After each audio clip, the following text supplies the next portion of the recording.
Dear students, welcome to impressive study मंच। आज के इस नए वीडियो से परीक्षा की तैयारी का क्रम हमने शुरू कर दिया है। आज का जो विषय हमने लिया है वो भूगोल के सबसे पहला चैप्टर से लिया है, जिसका नाम है संसाधन विकास और उसका उपयोग। तो इस चैप्टर से कौन कौन सा प्रश्न परीक्षा में आते हैं, कौन कौन सा प्रश्न परीक्षा में आया है और आने की संभावना है, उन सभी चीज़ों को क्या करेंगे, हम अध्ययन करेंगे। केवल ध्यान से समझना है, विश्वास के साथ पढ़ना है और लगन के साथ तैयारी हमको करना है। अगर तैयारी इसी क्रम में सही ढंग से अगर किया जाए तो एग्जामिनेशन में क्या है कि नंबर बहुत अच्छा आने वाला है। आइए चलते हैं, सबसे पहला चैप्टर देखते हैं। सबसे पहला चैप्टर ये रहा। अब इसमें क्या देखना है कि सबसे पहले जो क्वेश्चन है इसमें संसाधन, ये संसाधन जो टॉपिक है इससे परीक्षा में कौन सा प्रश्न बनता है। तो सबसे पहला प्रश्न जो बनता है संसाधन से, संसाधन का अर्थ क्या होता है, संसाधन का मतलब क्या है, संसाधन की परिभाषा क्या है। ठीक है, इससे क्या तात्पर्य है। तो संसाधन किसे कहेंगे, तो सबसे पहले इसकी परिभाषा को जानना है। तो वे सारी वस्तुएं जो हमारी आवश्यकता को पूरी करता है, यानी वे सारी वस्तुएं जो मानव की ज़रूरतों को पूरा करता है, वे सारी वस्तुएं क्या कहलाता है, संसाधन कहलाता है। या पर्यावरण में उपस्थित वे सारी वस्तुएं जो मानव के लिए क्या है, परिसंपत्ति बन जाए, उनकी ज़रूरतों को पूरा करे, वे सारी वस्तुएं क्या कहलाएंगे, संसाधन कहलाएंगे। जैसे क्या है कि ये मार्कर जो हमारे हाथ में है, ये मार्कर क्या है, ये मेरे लिए एक संसाधन है, क्योंकि हमारी ज़रूरतों को पूरा कर रहा है। इसी के द्वारा क्या कर रहे हैं, हम लिख रहे हैं। ठीक है, किताब क्या है, किताब एक संसाधन है, क्योंकि क्या है, वो हमारी ज़रूरतों को पूरा कर रहा है, उससे हम क्या कर रहे हैं, ज्ञान प्राप्त कर रहे हैं पढ़ करके। घर क्या है, एक संसाधन है, क्योंकि क्या है, इसमें हम रहते हैं। ठंडा, गर्मी, बरसात, ये सारे मौसम से क्या करता है, हमें सुरक्षा प्रदान करता है। पेड़ पौधे क्या है, इससे क्या है कि हमें छाया मिलती है, ऑक्सीजन मिलता है। इसके बाद फिर क्या है कि उससे हमें फल फूल प्राप्त होते हैं। तो वे सारी वस्तुएं जो हमारी ज़रूरतों को पूरा कर दे, वे सारी वस्तुएं क्या कहलाएंगे, संसाधन कहलाएंगे। अब इसके बाद आता है कि मानव संसाधन के रूप में, ये टॉपिक जो है मानव संसाधन के रूप में, इसका अर्थ क्या है। तो इससे जुड़ा एक प्रश्न आता है कि मानव एक संसाधन है कैसे। अब इसको डिटेल्स हमको बताना है कि मानव एक संसाधन है कैसे। तो कारण क्या है कि मानव जो है अपने शरीर से अनेक कार्य करता है। अगर मान लिया जाए कि यहाँ से कुछ दूर जाना है तो माथे पर क्या करते हैं, हम बोझा लेकर के जाते हैं।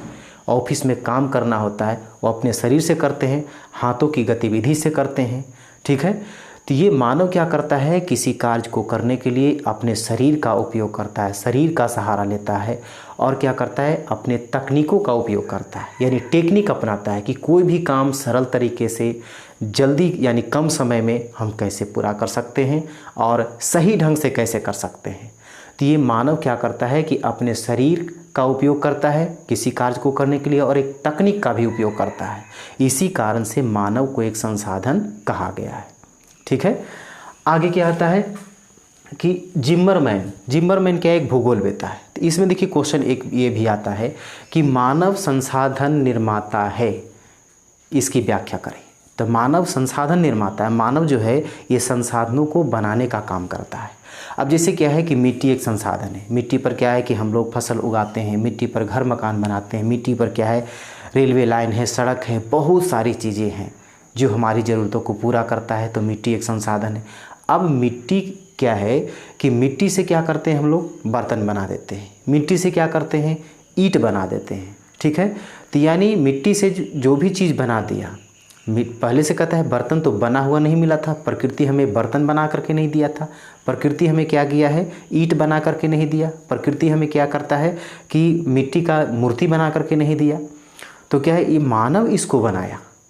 तो मानव क्या करता है, यानी संसाधन को बना रहा है। तो मानव क्या हो गया, संसाधन निर्माता हो गया, यानी संसाधनों से क्या करता है, दूसरे संसाधन में परिवर्तित कर देता है। तो ये मानव संसाधन निर्माता है। तो इस प्रकार क्या है कि जिम्मरमैन जो भूगोलवेत्ता है, इनका कहना है कि संसाधन होते नहीं, संसाधन बनते हैं।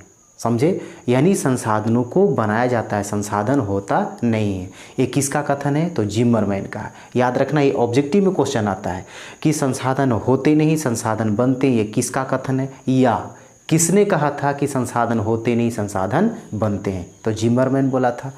तो संसाधन से जो है ना, संसाधन शब्द से इतने प्रश्न बनेंगे जो परीक्षा के लिए अति महत्वपूर्ण है। संसाधन की व्याख्या करें, संसाधन की परिभाषा लिखें, संसाधन से क्या तात्पर्य है, सबका आंसर एक ही होगा, ठीक है। और इसके बाद कि मानव एक संसाधन के रूप में, इससे जो क्वेश्चन आएगा कि मानव क्या है, कि एक संसाधन है कैसे, इसकी व्याख्या करें। और ये ऑब्जेक्टिव का प्रश्न है कि जिम्मरमैन जो है क्या बोला था कि संसाधन होते नहीं, संसाधन बनते हैं। अब आता है इसके बाद संसाधनों के महत्व। तो संसाधनों के महत्व यानी हमारे जीवन में संसाधन का क्या महत्व है। ये सभी लोग जानते हैं कि हमारा जीवन जो है ये किस पर निर्भर है, संसाधन पर निर्भर है। संसाधन के ऊपर क्या है कि हमारा पूरा अस्तित्व निर्भर करता है। अगर संसाधन नहीं होगा तो हमारी ज़रूरतों को पूरा नहीं होगा। अब क्या है कि जब हमारी ज़रूरत पूरा नहीं होगा तो हमारा अस्तित्व भी समाप्त हो सकता है। कारण क्या है कि फसलों से क्या करते हैं हम लोग, अनाज प्राप्त करते हैं। पृथ्वी पर क्या है कि हम लोग रहते हैं, फसल उगाते हैं, बहुत सारे क्रियाकलाप करते हैं। वायु क्या है, वायु भी क्या है कि एक संसाधन है, जिससे क्या है कि वो हमारे लिए प्राणवायु भी हो सकता है। उसके बाद फिर क्या है कि जल एक संसाधन है, जल के बिना हम लोग जीवित नहीं रह सकते हैं। तो ये सारी वस्तुएं, ये जितने संसाधन हैं वो क्या है, वो हमारे लिए बहुत ज़रूरी है। अगर ये संसाधन नहीं रहेगा तो हम क्या है कि जीवित नहीं रह पाएंगे, हमारा जीवन उसी पर निर्भर है। दूसरी बात क्या है कि और जैसे खनिज संसाधन, अगर खनिज संसाधन जहाँ है वहाँ क्या है, वहाँ विकास का जरिया थोड़ा सा अधिक है, तो वहाँ अत्यधिक विकास होता है। तो यानी संसाधन क्या करता है, संसाधन विकास की गति को तेज करता है, तो मानव का विकास होता है और हमारे देश का विकास होता है। तो हमारे अस्तित्व को कायम रखने के लिए, हमारी ज़रूरतों को पूरा करने के लिए, हमें विकास करने के लिए, हमारे देश को विकास करने के लिए संसाधन हमारे जीवन में बहुत ज़रूरी है। ये हो गया इसका महत्व। अब आता है संसाधनों के वर्गीकरण। तो देखिए संसाधनों का वर्गीकरण कितने आधार पर किया गया है। तो ये संसाधनों का जो वर्गीकरण है ये 5 आधार पर किया गया है, लेकिन इसमें जो इम्पोर्टेंट है हमको उसी चीज़ को ध्यान में रखना है। और क्या है कि हमें पूरा नहीं पढ़ना है, जो परीक्षा की दृष्टि से महत्वपूर्ण है हमें उसी को कवर करते चलना है, ठीक है। क्योंकि समय भी बहुत कम है, समय हमारे पास पर्याप्त बचा नहीं, तो परीक्षा की दृष्टि से ही क्या करना है, हमको पढ़ना है। तो इसमें क्या है कि इसमें उपलब्धता के आधार पर, और फिर क्या है कि स्रोत के आधार पर, फिर पुनः प्राप्ति के आधार पर, ये 3 जो है ना, ये 3 वर्गीकरण मेन है, इसको एकदम कंठस्थ रखना है। तो पहला क्या है, उपलब्धता के आधार पर। तो उपलब्धता के आधार पर संसाधन 2 प्रकार के होते हैं। एक है पहला क्या, प्राकृतिक संसाधन। तो प्राकृतिक संसाधन किसे कहते हैं, वे सारी वस्तुएं जो प्रकृति प्रदत्त है, जो प्रकृति के द्वारा दिया गया है, उसे क्या कहेंगे, प्राकृतिक संसाधन। जैसे क्या है, भूमि, भूमि क्या है, ये प्राकृतिक संसाधन है। वन क्या है, प्राकृतिक संसाधन है। सूर्य का प्रकाश क्या है, प्राकृतिक संसाधन है। तो ये जो प्रकृति द्वारा प्रदत्त है उन सारे संसाधनों को क्या कहेंगे, प्राकृतिक संसाधन, ठीक है। और दूसरा क्या है, मानवकृत। मानवकृत यानी मानव निर्मित, वैसे संसाधन जिसको क्या है, मानव ने बनाया है, तो वे संसाधन क्या कहलाएंगे, मानव निर्मित कहलाएंगे या मानवकृत कहलाएंगे। जैसे क्या है कि सड़क, सड़क को किसने बनाया, क्या प्रकृति बनाया है, क्या भगवान बनाया है, नहीं, इसको मानव बनाया। रेलवे लाइन किसने बनाया, मानव ने बनाया, ठीक है। ये बल्ब किसने बनाया है, मानव ने बनाया। तो जिस संसाधन को मानव ने बनाया है उसको क्या कहेंगे, मानव निर्मित संसाधन या मानवकृत संसाधन। ये दोनों में अंतर समझ में आ गया। अगर पूछेगा कि प्राकृतिक संसाधन, मानव निर्मित संसाधन में क्या अंतर है, तो वे वस्तुएं या वे संसाधन जो प्रकृति द्वारा प्रदत्त है, यानी प्रकृति द्वारा दिया गया है या प्रकृति ने बनाया है, उसे क्या कहेंगे, प्राकृतिक संसाधन। और वे संसाधन जिसको क्या है, मानव ने बनाया है, तो ये हो जाएगा मानव निर्मित संसाधन। दूसरी बात क्या है, स्रोत के आधार पर। अब स्रोत के आधार पर भी 2 प्रकार के संसाधन होते हैं, एक होता है जैविक और एक होता है अजैविक। तो जैविक संसाधन क्या है, तो जीव मंडल में उपस्थित वे सारे सजीव जो हमारी ज़रूरतों को पूरा करता है उसे क्या कहेंगे, जैव संसाधन। जैसे क्या है, मान लीजिए कि पशु है, कुछ पक्षी है, ठीक है, ये सब क्या है, ये सजीव है। पेड़ पौधे क्या है, सजीव हैं।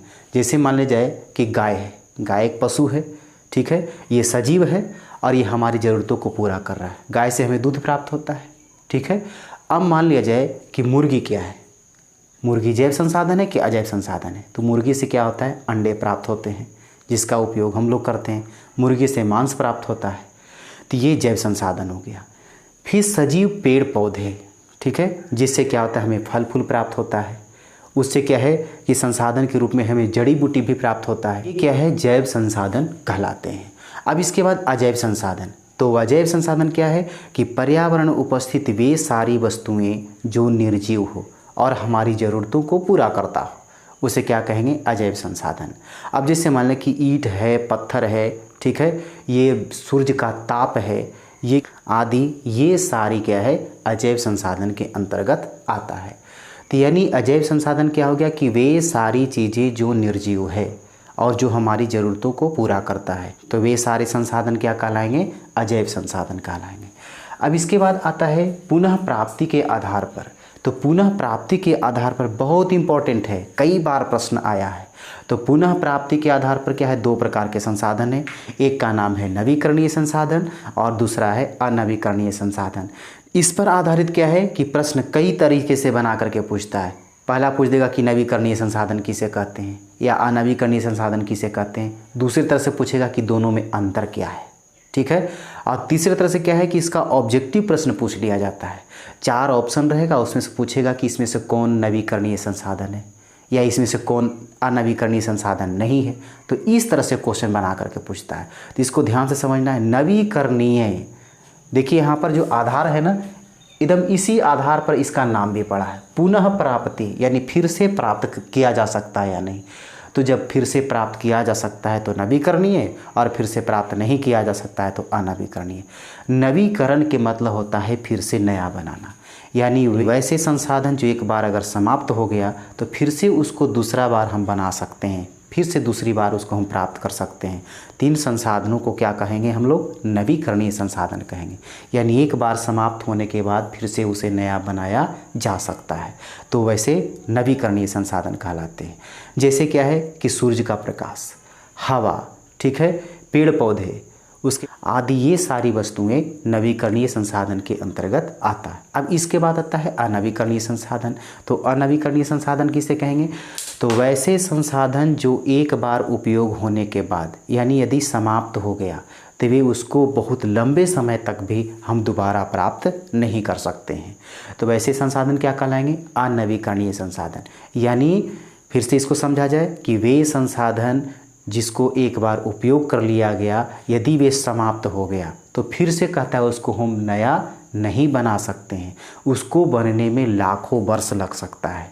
तो ये संसाधन क्या है, अनवीकरणीय संसाधन कहलाते हैं। जैसे क्या हो गया कि कोयला की मात्रा जो है ये बहुत सीमित है। अगर एक बार ये समाप्त हो जाए तो फिर से कहता है कि दोबारा हम प्राप्त नहीं कर सकते हैं। पेट्रोलियम, इसकी भी यही स्थिति है कि अगर एक बार समाप्त हो जाए तो फिर कहता है कि दोबारा हम प्राप्त नहीं कर सकते हैं। तो ये अनवीकरणीय संसाधन के अंतर्गत आता है। अब समझ में आ गया होगा कि नवीकरणीय संसाधन किसे कहेंगे, यानी वैसे संसाधन जिसको फिर से हम नया बना सकते हैं, और अनवीकरणीय संसाधन जिसको हम फिर से नया नहीं बना सकते हैं। तो ये हो गया नवीकरणीय और अनवीकरणीय संसाधन। अब इसके बाद आता है स्वामित्व के आधार पर, विकास स्तर के आधार पर। स्वामित्व के आधार, स्वामित्व का मतलब हो गया उस पर अधिकार के आधार पर। जैसे हो गया कि निजी यानी किसी खास व्यक्ति का, तो वैसे संसाधन जो किसी खास व्यक्ति का उस पर अधिकार होता है उसे निजी संसाधन कहेंगे। फिर सामुदायिक संसाधन, तो वैसे संसाधन जिसको कहता है क्या कि उस पर पूरे समुदाय का अधिकार होता है। जैसे विद्यालय, मंदिर, ये सब क्या है, सब सामुदायिक संसाधन है, ठीक है। अब राष्ट्रीय संसाधन, तो जिस पर क्या है किसी राज्य का, किसी देश का उस पर अधिकार होता है, उस पर स्वामित्व होता है, तो वैसे संसाधन को क्या कहेंगे, राष्ट्रीय संसाधन। अब अंतर्राष्ट्रीय, जिस पर पूरे विश्व का अधिकार होता है।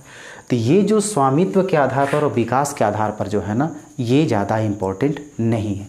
मेन परीक्षा में क्या है कि इन्हीं तीनों से पूछा जाता है, तो उन तीनों को क्या करना है, हमको अच्छे तरीके से कवर करना है। अब इसके बाद आता है संसाधनों के उपयोग के संदर्भ में कुछ अंतर्राष्ट्रीय प्रयास किया गया है कि संसाधनों को हमें किस तरह से बचाना है, किस प्रकार हमें विवेकपूर्ण ढंग से उसको उपयोग करना है, और ऐसा उपयोग करना है कि पर्यावरण को कोई प्रतिकूल प्रभाव नहीं पड़े। तो इसमें सभी प्रयासों को देखना है, क्योंकि इसमें से क्या है कि ऑब्जेक्टिव और शॉर्ट में जो है ना सब्जेक्टिव प्रश्न पूछा जाता है। तो सबसे पहला जो है क्लब ऑफ रोम। तो क्लब ऑफ रोम ये जो सम्मेलन जो था ये 1968 में हुआ, समझे। इसमें क्या कहा गया कि इसमें संसाधनों के विवेकपूर्ण उपयोग पर इस पर विचार किया गया। तो क्लब ऑफ रोम ये कहाँ हुआ था? तो रोम में हुआ था। कब हुआ था? तो 1968 में हुआ था। और इसमें किस चीज़ पर विचार किया गया? तो संसाधनों के विवेकपूर्ण उपयोग पर इस पर विचार किया गया। अब दूसरा आता है विश्व शिखर सम्मेलन। तो विश्व शिखर सम्मेलन एक चीज़ और है, क्या है कि विश्व पर्यावरण सम्मेलन, दोनों में डिफरेंस याद रखना है। ये विश्व शिखर सम्मेलन है, ये विश्व पर्यावरण सम्मेलन है। तो विश्व शिखर सम्मेलन में क्या है कि ये जो हुआ था 1972 ईस्वी में हुआ था। अब पर्यावरण संरक्षण के लिए किया गया था। इस पर जो है क्या है कि सभी देश के लोग जो भाग लिया था इसमें किस पर विचार किया था? पर्यावरण संरक्षण के लिए, यानी पर्यावरण को किस प्रकार हमें सुरक्षित रखना है, प्रदूषण होने से बचाना है, दूषित होने से पर्यावरण को बचाना है, कौन ऐसा काम किया जाए कि पर्यावरण पर प्रतिकूल प्रभाव नहीं पड़े। तो ये कहाँ हुआ था? ये स्टॉकहोम में हुआ था। याद रखना है कि विश्व शिखर सम्मेलन स्टॉकहोम में हुआ था, 1972 में हुआ था। इसमें किस बात पर चर्चा की गई थी? तो पर्यावरण संरक्षण पर। और कौन क्या है कि क्लब ऑफ रोम, इसमें क्या बताया गया था? संसाधनों को हमें किस प्रकार उपयोग करना है, अधिक उपयोग नहीं करना, हमें विवेकपूर्ण ढंग से उपयोग करना है, क्योंकि कुछ ऐसे अनवीकरणीय संसाधन है जो निकट भविष्य में ही समाप्त हो जाएगा। ठीक है। अब आता है small is beautiful. Small is beautiful क्या है? तो महात्मा गांधी का ये विचार था कि लघु उद्योग और जब कुटीर उद्योग जो है इसमें जो सामान का निर्माण हो रहा है, यानी जो संसाधन बनाए जा रहे हैं, यदि कहता है कि इसकी क्षमता से अगर बाहर हो जाए, वैसे संसाधन जो लघु और कुटीर उद्योग में नहीं बनाया जा सकता, तब बड़े उद्योग की स्थापना की जाए। इसीलिए क्या है कि लघु उद्योग और कुटीर उद्योग के विकास पर क्या है महात्मा गांधी का विचार था, स्मॉल इज ब्यूटीफुल। ठीक है। ये जो एक पुस्तक भी है, इसको लिखने वाले कौन हैं? तो लिखने वाले सोमेश्वर हैं। लेकिन यदि पूछेगा कि ये किसका कथन था स्मॉल इज ब्यूटीफुल, तो महात्मा गांधी का कथन था। इसका मतलब क्या हो गया? तो महात्मा गांधी ने लघु और कुटीर उद्योग पर अपना विचार क्या रखा था कि वैसे संसाधन जो लघु उद्योग कुटीर उद्योग में बनाए जा सकते हैं, तो बड़े उद्योग की स्थापना नहीं की जाए। लेकिन यदि कहता है कि वैसे संसाधन जो लघु उद्योग और कुटीर उद्योग में नहीं बनाए जा सकते, तब बड़े उद्योग की स्थापना की जाए। ये महात्मा गांधी का विचार था। ये था स्मॉल इज ब्यूटीफुल। अब आता है विश्व पर्यावरण सम्मेलन। तो विश्व पर्यावरण सम्मेलन कब हुआ था? तो 1987 में। अब विश्व शिखर सम्मेलन कब हुआ था? तो 1972 में। विश्व पर्यावरण सम्मेलन कहाँ हुआ था? तो कनाडा में, कनाडा के मॉन्ट्रियल नगर में हुआ था। और विश्व शिखर सम्मेलन कहाँ हुआ था? तो स्टॉकहोम में। ये डिफरेंस याद रखना है। ठीक है। ये कनाडा के मॉन्ट्रियल नगर में हुआ था। इसमें क्या विचार किया गया था? तो इस सम्मेलन में कहा गया कि कौन कौन ऐसे संसाधन है जिसको उपयोग करने पर ग्रीन हाउस गैस का उत्सर्जन होता है, तो उस पर नियंत्रण स्थापित किया जाए, उसको कंट्रोल किया जाए, ताकि ग्रीन हाउस गैस उत्सर्जित नहीं हो, क्योंकि ग्रीन हाउस गैस से पर्यावरण अत्यधिक प्रदूषित होता है। ठीक है। इसके बाद क्या है? तो अब इसके बाद जो है ना प्रथम पृथ्वी सम्मेलन। अब प्रथम पृथ्वी सम्मेलन बहुत इंपॉर्टेंट है, क्योंकि परीक्षा में इससे शॉर्ट प्रश्न भी पूछा गया है। तो तीनों पृथ्वी सम्मेलन को याद रखना है। पृथ्वी सम्मेलन 3 हुआ था। तो प्रथम पृथ्वी सम्मेलन कब हुआ था? ये हुआ था 1992 में। ठीक है ना। ये कहाँ हुआ था? तो रियो डी जेनेरो में हुआ था। याद रखना है, ये पर्यावरण क्षरण से समस्या पर इसमें बात की गई कि पर्यावरण को कहता है कि दूषित किया जा रहा है, पर्यावरण को बर्बाद किया जा रहा है, तो कौन कौन सी समस्या उत्पन्न हो रही है, उन्हीं समस्याओं पर विचार करने के लिए क्या है कि प्रथम पृथ्वी सम्मेलन बुलाया गया था 1992 ईस्वी में। अगर पूछेगा कि प्रथम पृथ्वी सम्मेलन में कितने देश भाग लिया था, तो देश की संख्या कितने? इसमें 170 देश भाग लिया था। ये इंपॉर्टेंट है, ध्यान देना है। ठीक है कि प्रथम पृथ्वी सम्मेलन में कितने देशों की भागीदारी हुई थी? तो 170 देश की। कब से कब तक हुआ था? तो 3 जून से 14 जून तक हुआ था। कब हुआ था? तो 1992 में। अब आता है दूसरा पृथ्वी सम्मेलन। अब देखिए इसमें क्या है कि हर एक 5 वर्ष के बाद जो है ना ये पृथ्वी सम्मेलन आयोजित किया जाता था। तो पहला हुआ था रियो डी जेनेरो में, ब्राज़ील में। ठीक है। अब दूसरा जो होने वाला है कि 1997 में ये कहाँ होगा? ये न्यूयॉर्क में होने वाला है। अब ये 23 जून से 27 जून तक चलेगा। अब उसके बाद फिर क्या है, इसको हम लोग +5 सम्मेलन के नाम से भी जानते हैं। अब क्वेश्चन रहेगा कि किस पृथ्वी सम्मेलन को +5 सम्मेलन कहा गया। तो जो पहला शुरू हुआ था उसके ठीक 5 वर्ष बाद दूसरा हुआ, तो दूसरे पृथ्वी सम्मेलन को +5 सम्मेलन कहेंगे। ठीक है, अब इसमें डिफरेंस देखिए कि प्रथम पृथ्वी सम्मेलन कब हुआ था, तो 1992 में। दूसरा कब हुआ, 1997 में। प्रथम पृथ्वी सम्मेलन कहाँ हुआ था, तो रियो डी जेनेरो में। और दूसरा पृथ्वी सम्मेलन कहाँ हुआ, तो न्यूयॉर्क में। अब आता है तीसरा पृथ्वी सम्मेलन।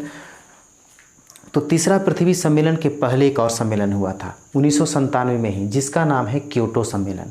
ये क्या है कि भूमंडलीय ताप के जिम्मेवार गैस के बारे में इस पर विचार किया गया कि कौन कौन ऐसे गैस का उत्सर्जन होता है, यानी संसाधनों के उपयोग करने से कौन कौन ऐसे गैस का उत्सर्जन होता है जो भूमंडलीय ताप को बढ़ा देता है। ठीक है, तो इस पर विचार किया गया और उस पर नियंत्रण स्थापित किया गया कि भूमंडलीय ताप को बढ़ाने में कौन कौन गैस जिम्मेवार है और किस संसाधन को उपयोग करने से वे गैस उत्सर्जित होता है।